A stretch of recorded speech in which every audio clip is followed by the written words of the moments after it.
people talk about a path of knowledge. There's a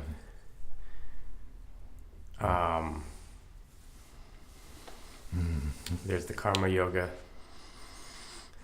There's There are many paths, and then there is no path. yeah. Many paths for practitioners, beginners, and then there's no path for the masters. Those who have leapt, not only broken through, but who have leapt beyond. See?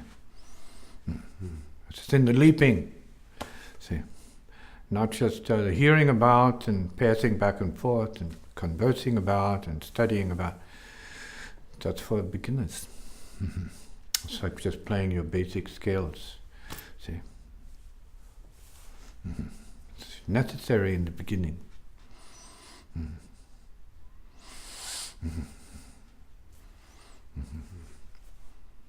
So in the beginning there is this exchange. Proceed. And yeah, there are answers given to questions. There is an exchange of ideas. There's a theoretical basis built around an idea of enlightenment. And it seems like while that structure is being built, this understanding of, or this knowledge of the process of enlightenment and spirituality and liberation, at the same time, so there's no school. There is no school, so nothing's being built up. But there sure is a lot to be melted. See, that's in the way. It's not about the build-up, because what it is already there. It's already present. It's already the problem. It's already the solution. It depends on the individual's understanding or lack of wisdom, experience, or realization. And in my experience, it seems as though the ideas that we're talking about keep falling apart. It's like they're, for example, in your writing, you over and over and over basically tell people stop thinking. This isn't an idea. The Buddhist term is finger that points at the moon is not the moon. That is correct. That's very correct. And it seems like there is this kind of filling up of not knowledge but experience, of realization. There's that doesn't need what is already the case, see, it's more than a realization. See?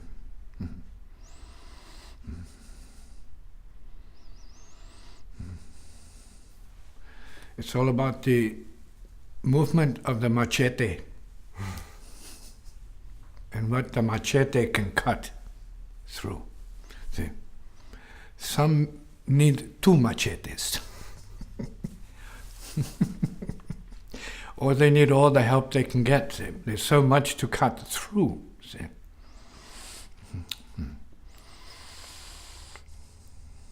Once cut through, then it is what it is. It's just bare, it's naked. It's real. Do you see what I mean? The teachings are the setup. The steps up to the thing.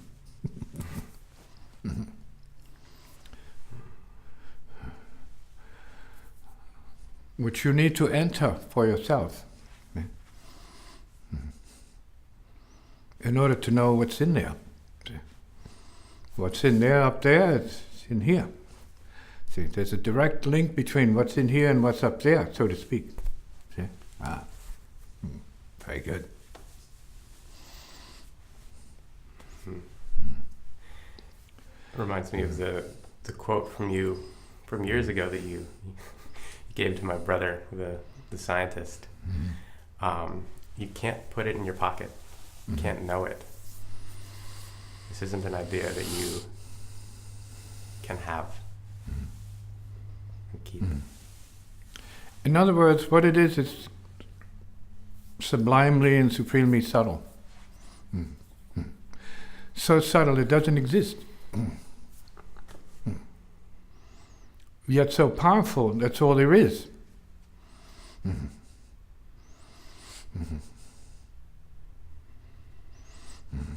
And we're talking about the most fundamental fabric, which we call life. See? Life as space, the space of life, the life of space.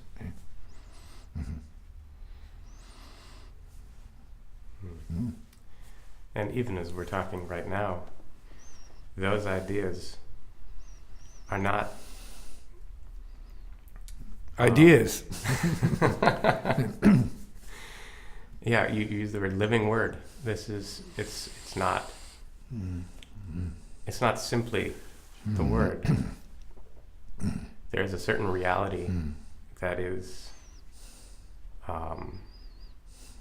Words from the heart of experience are the heart of experience speaking for itself.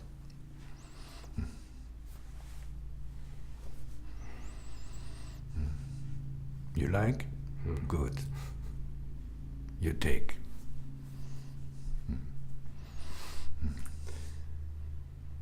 yeah.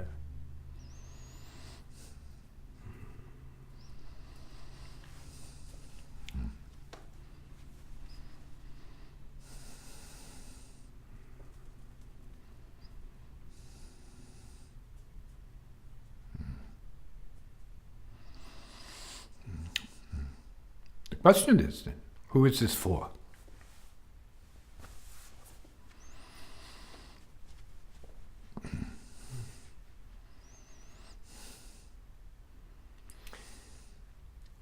Who are these ideas for?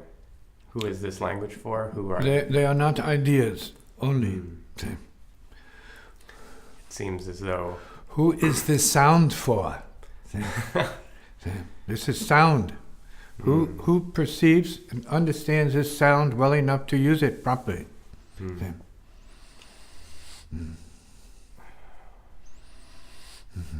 that which resonates with the sound.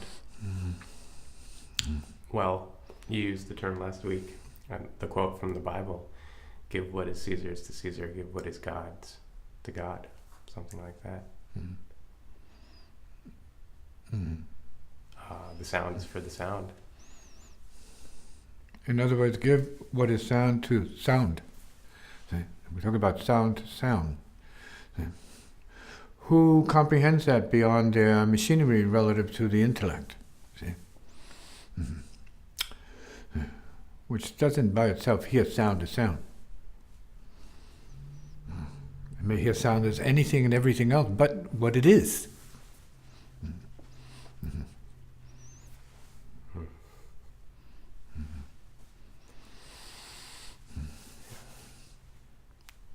You see? Can you see that, man?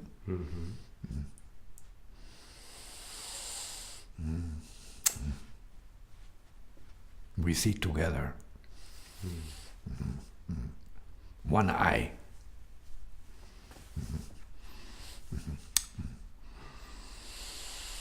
Then there is no speech, there's no talking. It's an appearance. Because then there's maybe mutual knowing, seeing, hearing, knowing as one. No one.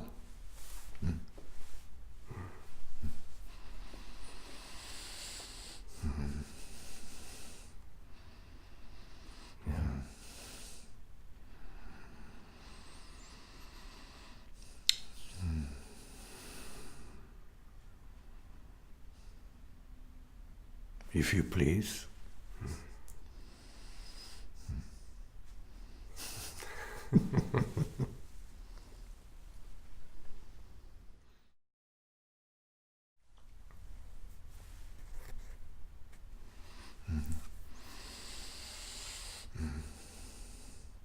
If you cannot ultimately know it, what use is there in questioning it or thinking about it?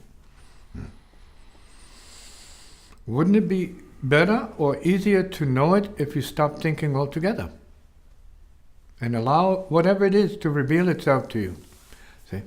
Or at least make itself obvious to you. See? Once the obstructive machinery of what is called self-mind is gone.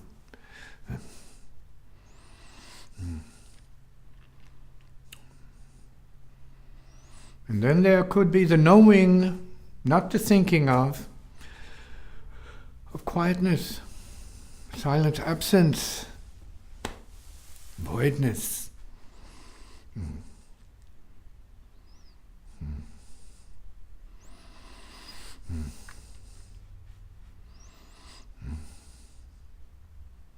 The loud roar of the shabd, see, super subtle sound, see, of the music of silence.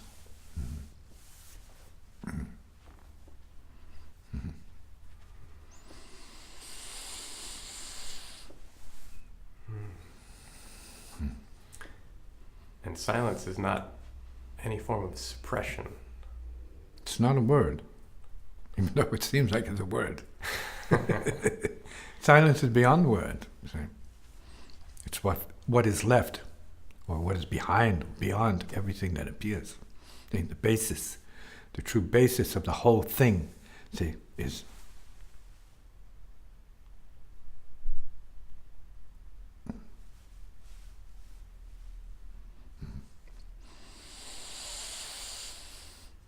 sí, man.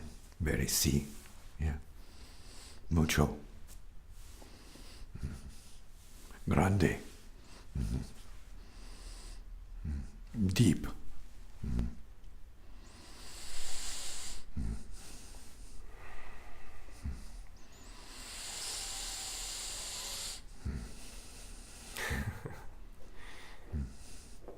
It is amazing that it speaks for itself, that it speaks. The idea of silence is in conflict with the idea of speech. But the reality is not that. There's no conflict at all. Everything just is what it is. There's this word speech, there's the word silence, and neither makes a big difference. In terms of the space of the universe. Who's listening? Who cares?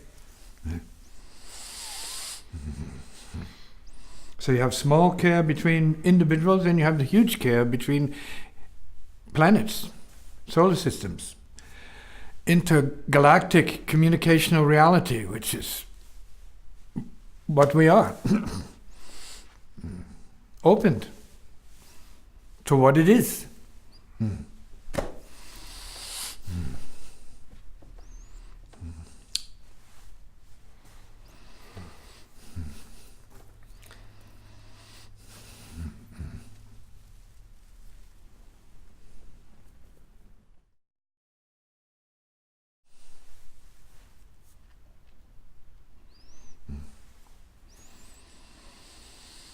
See, with no one talking at your level,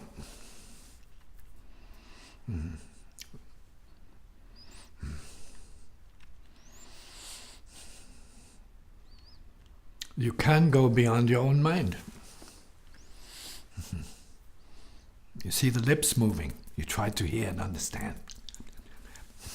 You hear nothing. Because there's nothing to hear as much as to know. See? Beyond hearing and beyond knowing. See?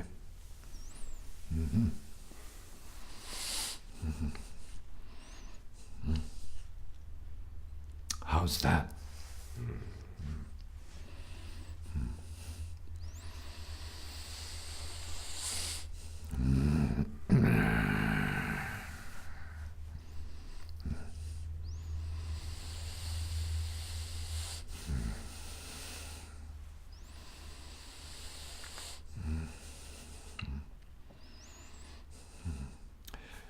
of form. Form of formlessness.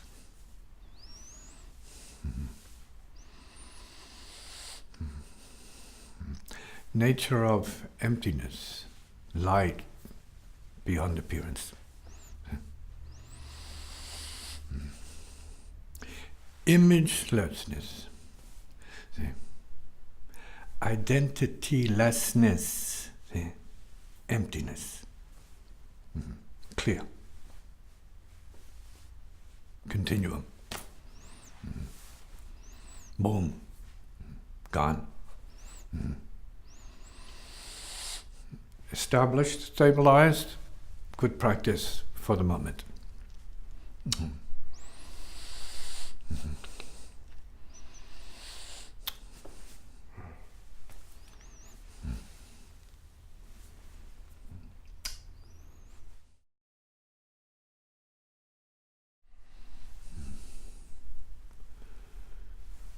Please speak. When someone is told, stop thinking, stop projecting, stop imagining, only then can you know? I think one common question is how? How do I do that? Which is a further impediment to the actual stopping. No way. Stop thinking means stop thinking. Done.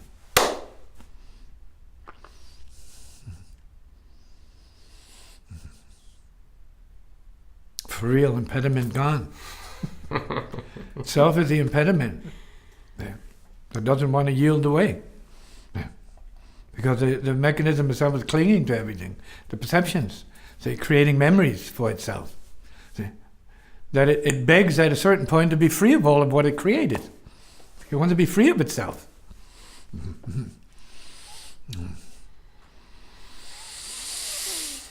See, this is not about non-functionality as such. This is about high level, high intensity functionality. That means clear of self neuroses. So, boom, boom, boom, boom, pow, pow, boom, pow. Easy, straight, direct, nothing in the way. Clear. Liberated self-expression, so to speak. Just liberated expression, not even self-expression. Liberated. Open.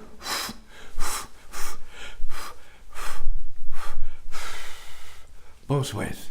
Inhaling, exhaling. And what needs to be done is very crystal clear. It's a matter of getting up and doing it. This is not non-action. See? This is like real free action. Not a reaction, free action. It's beyond the balance that we call reaction, cause and effect. It's beyond that.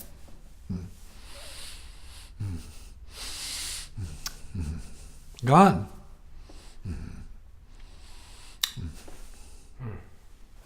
Mindless, selfless, hurtful, dangerous, liberated, watch out, wise, fearless, straight, direct, powerful, peaceful.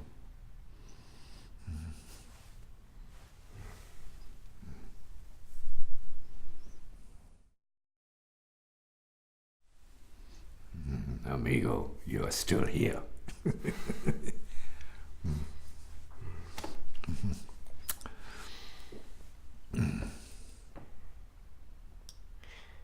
You've written that it's correct to desire silence. Under certain conditions, perhaps. When desire seems to be device towards a positive consideration or end. It's like being aware that there even is silence. If you're not aware of it, it's to know about it. So when you're aware of the fact that you could be beyond your suffering and neuroses, then the conversation about desiring peace, desiring enlightenment could be useful to you. To increase your awareness of what could be, or what is at a deeper level than you are used to functioning at.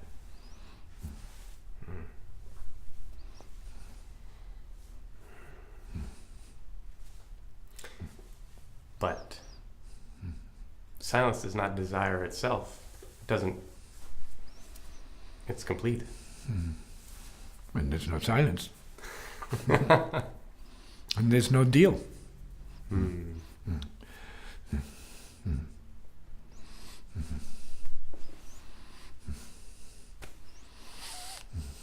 Silence is all there is, whether you talk about it or not. Like breathing is all there is, whether you talk about it or not.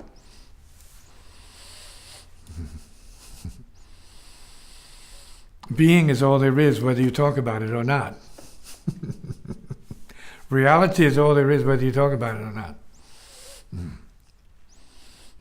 So the talking about it is not going to obstruct it, in truth.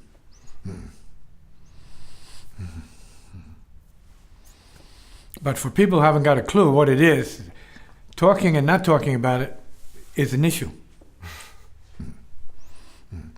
Then talking can be an obstruction to what it is, rather than a window to what it could be, or what it really is.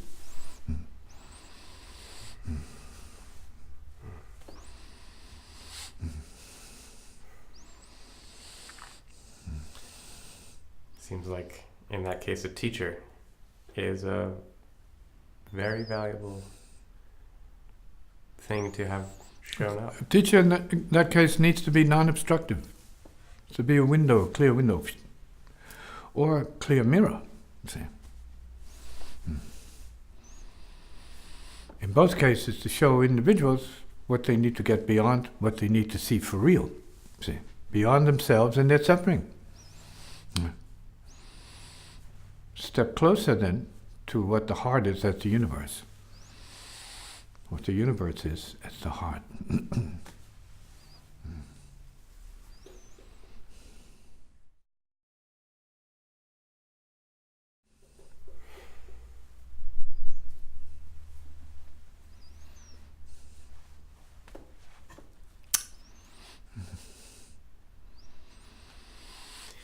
This silence is realization without recognition. Need anything be added to that? Who recognizes? Who realizes? What recognition is any kind of realization? What kind of realization is it that is any recognition?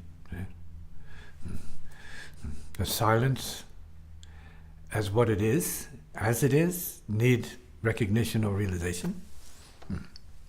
Really? Actually, it needs nothing. It is nothing.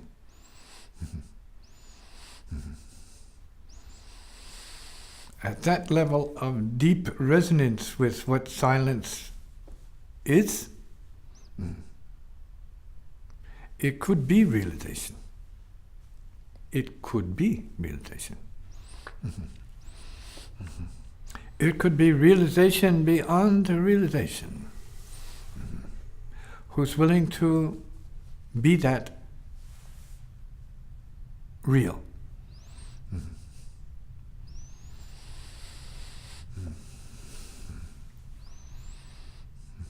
Who?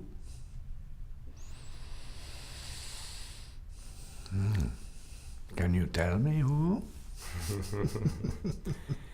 I can tell you who isn't, who can't. Who can't? Who can't what? Who can't is realization.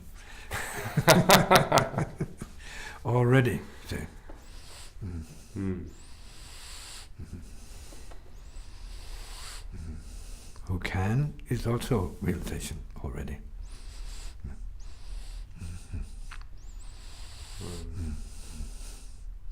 Or the real. The indescribable real.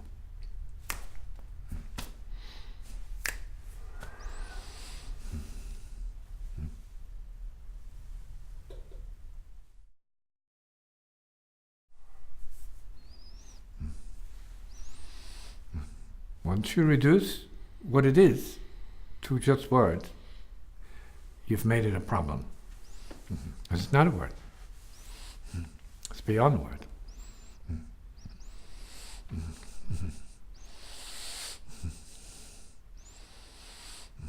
The realization is not a word. Although there's a word that sounds like realization, that's not what realization is. So then it's a more, what is.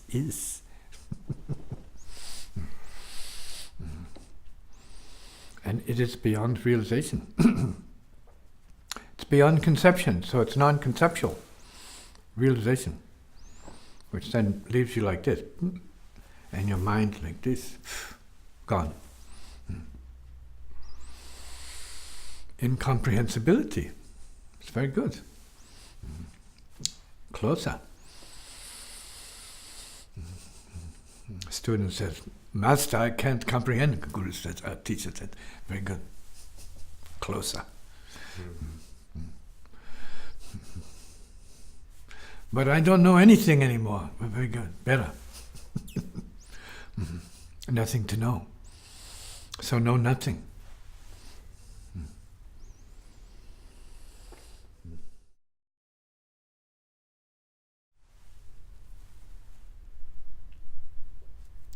When in doubt, throw the doubt out and resort to the paradox.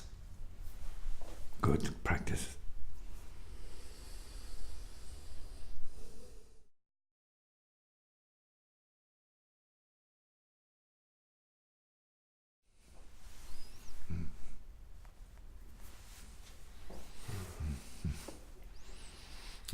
Is there any violence implied when you describe the process of cutting through? Cutting through implies smooth movement through, like the knives in the Buddha. Smooth, unobstructed movement through.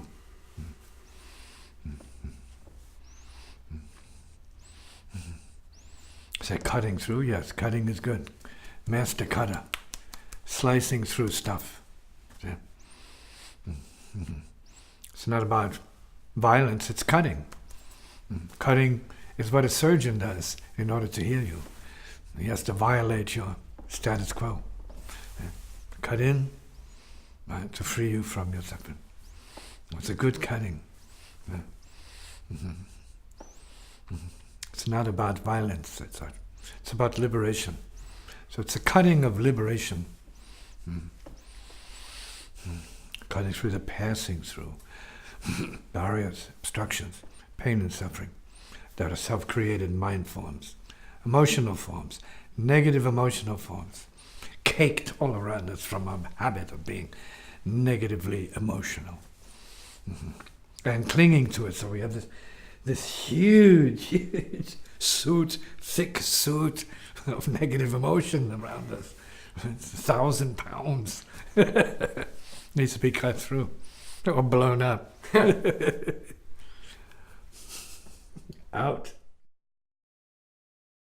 You have a question? What is the difficulty and hardship? What do you think? It is letting go of everything. It's taken you years to get from one point to the next near point. Why? What's so difficult about this easy process? Yeah, I don't want to give it up. It's comfortable. It's familiar. It's Yeah. So people are unaware of what the process is. It's the reversing of the normal tendency in the world, to accumulate, and just accumulate, keep accumulating. See? Without sensing the weight of the accumulation. Without sensing that you are owned by the accumulation. See? And that you have these programs of accumulation without thought, actually. Without feeling. It's mechanical accumulation. See? So when the time comes for you to recognize lightness, you've accumulated so much, you're stuck there. And then you know that you're missing your lightness, and you are stuck in your darkness accumulated over the years. And that's what's troubling. That becomes a hardship. So how can I undo what I've been doing so well to undermine my happiness? Undermine my freedom.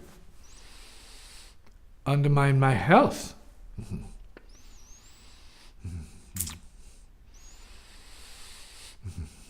Undermine my happiness, for sure.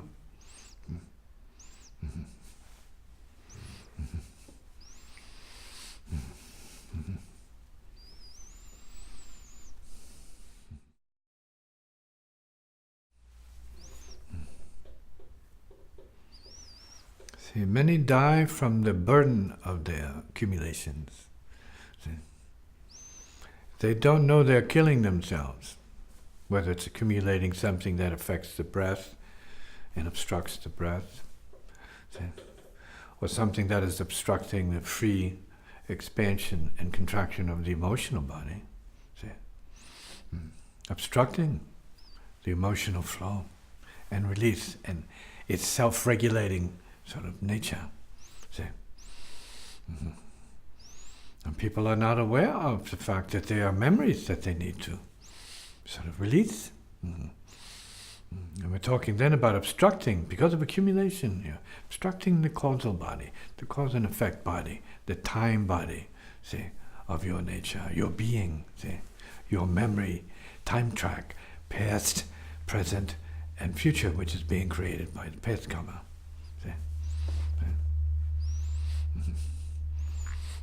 You are your time track. You are your past, your ancestral time track to now, and then that's overlaid forward. So you've created a future already that is modifiable to some degree, depending on where you are and what you cancel in your own nature that reinforces certain programs that are extending from the past into your present.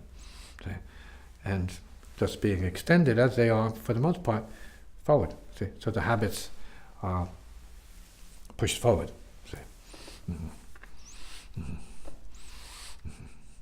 And as you modify your consciousness so as not to accumulate, then that cuts down on that flow. And the more you stop and practice in the true sense of spiritual practice, see, you start to neutralize the effects, because you're not being the effects all the time now. You're sitting clearly. See, you're not doing nothing. You're doing something that's great. See, in the recreation of what you want that is better for you, you're giving that more of an opportunity when you stop, see, than when you're just being used by the program and extending, as it was, into your own future, which is no future. It's the past extended. Boom.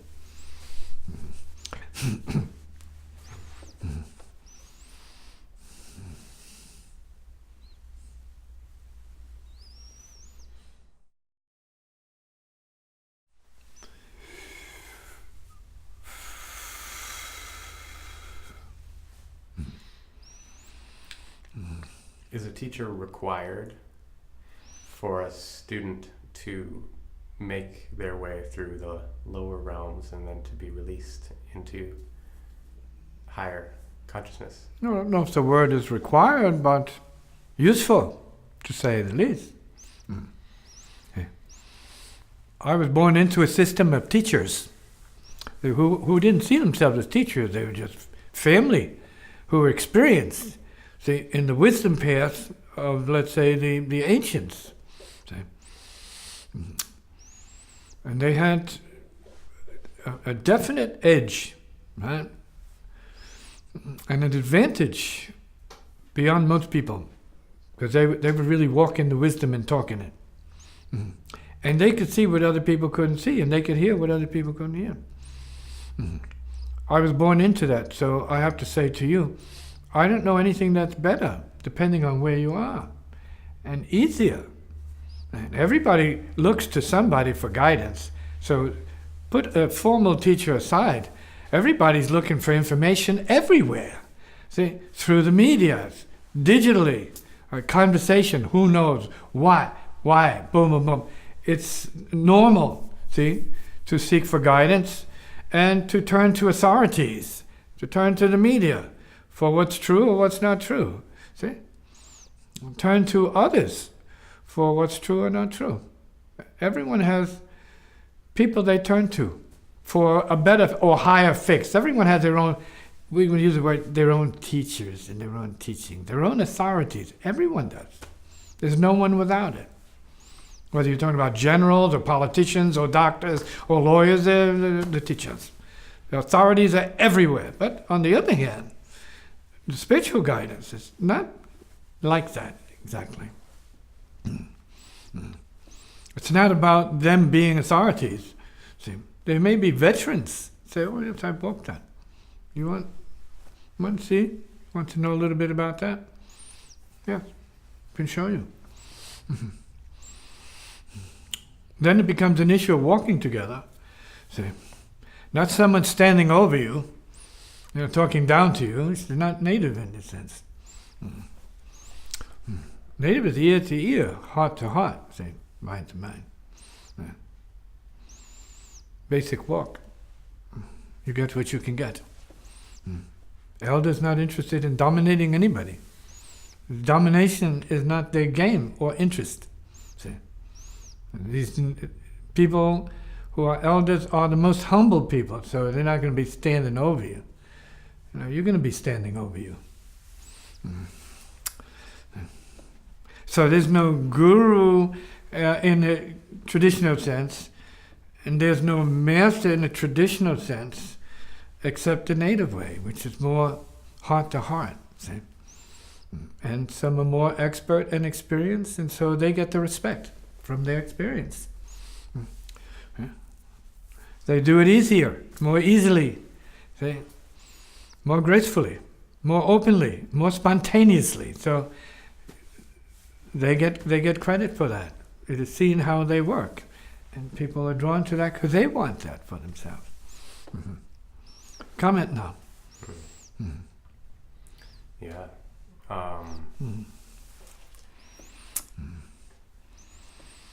It's interesting for me, a teacher. This relationship has been invaluable as a source of resonance and as a source of wisdom.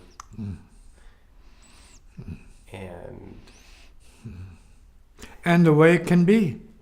It can be. Not the way that it is, but the way it can be, and for some it's the way it should be. Yeah. With a high degree of detachment and freedom to walk and learn yourself. Yeah. Learn the ways by yourself. Yeah. You have to experience it for yourself. You have to prove it to yourself. Yeah. And in my case also, I describe it as recognizing it as my reality more and more. Well, it's reality. I don't know whose it is. Yours or mine, or whose is better. Yeah. It's just the real. Yeah.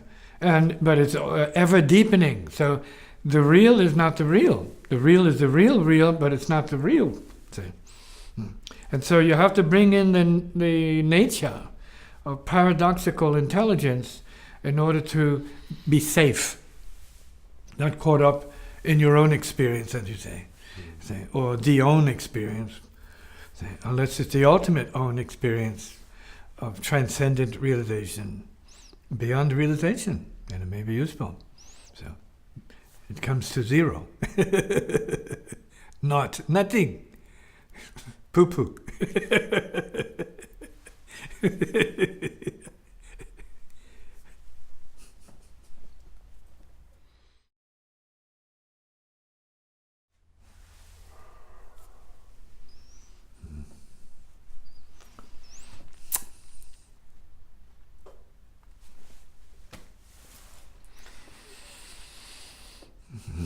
you've written that it is possible for a practitioner to allow realization or the sound current to resolve their karmic situation. It's a theory. It's a theory. Yes, it's a theory of practice. It's practice possible at a very high level of surrender and self-sacrifice. Where there's basically no you, there's only the sound. That's theory. When there's no you and only the sound, such things are possible. And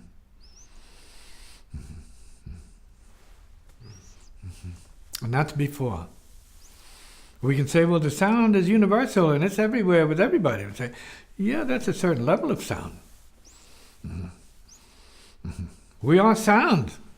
We're in the noise and friction of the material universe, of material vibration. So we're always hearing noise and sounds and music and stuff. But that's not what this other thing is about. So you're not creating at that level. It's creating. Oh, you have to be very, very small for it to create. Non-existing almost. Because it will create. And in the bigger scheme of things, a part of it is creating the universe all the time, but we're not paying attention to it. See, we don't know where the universe is going. We don't know. We're not thinking about that. We don't have a sense of what that is. Nor the astrophysicists who know everything, right, about the universe, the material universe. Yes, not really, old chap. Not at all. Yeah. They're looking for help. They want a signal from somebody out there to give them a key clue as to what's going on here, right? Yeah. Obviously. Yeah. Please, someone up there help us. Yeah, we're astrophysicists and we don't believe in God, but please help us. Somebody hear us. Comment? You said that it might even be difficult, or very difficult. For people? Of course it is difficult for you not to be yourself. Try it. Right, for a couple of seconds, don't be you. It's an intolerable thought to many people. What do you mean, not be me? Yeah, precisely. Actually. All right. That means cease from the noise generation relative to self-programming. Born of culture, born of the blood in the family line, born of race, born of grace, and all the rest of that, right? Faith, not grace, but faith. Be beyond your face, people. If you can for 1 second, be faceless. Be heartful. Faithless, but heartful. Yeah. Come in. When it's easy, then you have more people doing it and entering lower levels of realization. Because it's easy to forget yourself. When you know yourself, forget yourself. See? When you forget yourself completely, you can rise. I don't mean, oh, I forgot myself today. I forgot my glasses. I don't mean that kind of forgetting yourself. I mean really forgetting yourself. Or it doesn't exist anymore. Dropped, tossed, cast away, thrown in the toilet, flush, bloosh, gone. Right. And as a result, entering a level of happiness. The programming of the self is no longer in the way. You're not self-obstructed. Image overwhelmed. Selfishly preoccupied with having and owning and possessing and clinging to everything. Lock, stock, and barrel, including peeps, pets, houses, vehicles, everything. See, life is something you control in a way. See, many pass over with that assumption, and are shocked when they have to give up their body of everything.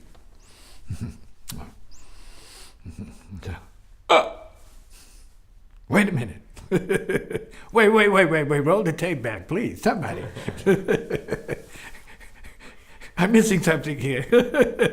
I don't exist anymore. When did you ever?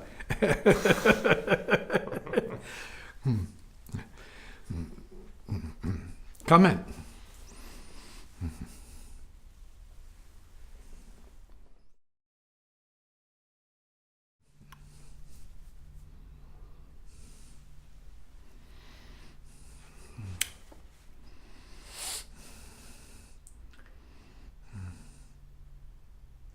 Sometimes compassion is allowing somebody to deal with what they're dealing with. Allowing somebody there. Have no choice. They're going to do what they're going to do no matter what. So, they're going to deal with their own, but they don't know what their own is to know for sure if it's their own. Just because you have it doesn't mean it's your own. That's the big question. See, who's got what that is its own? Everything being borrowed, what is your own? Nothing is your own. See? So you have an assumption, presumption of what is your own. Because it's given to you to be that configured with your phenomena, so you think it's your own, so you have to pay for it, not just over the counter, but for the rest of your days. You're paying for what you believe, and only believe is your own.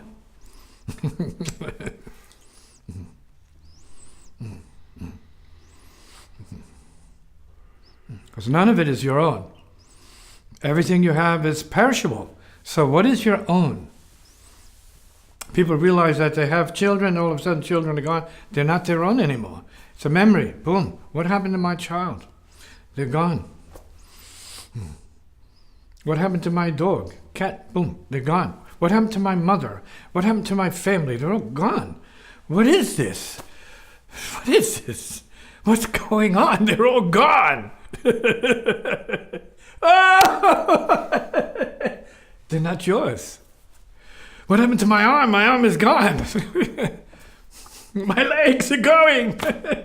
I have no body. What happened? It was mine. Oh, really? You borrowed it. It's just going back where it came from.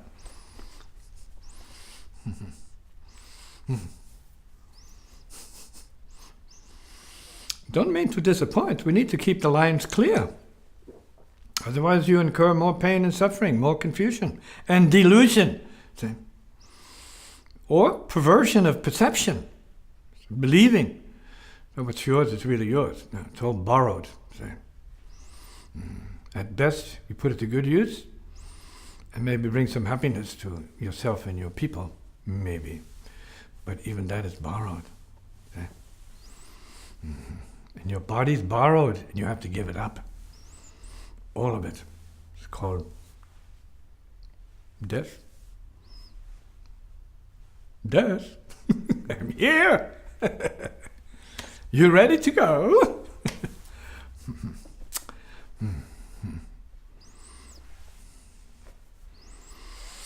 Go where? Back to nowhere.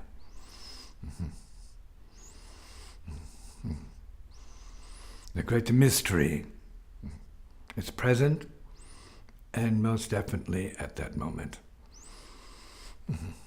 Just as it's present at birth. Before, during, after. It's the life after. And the life ever after. That is part of this great mystery. The ever after. The everlasting. What is? It is.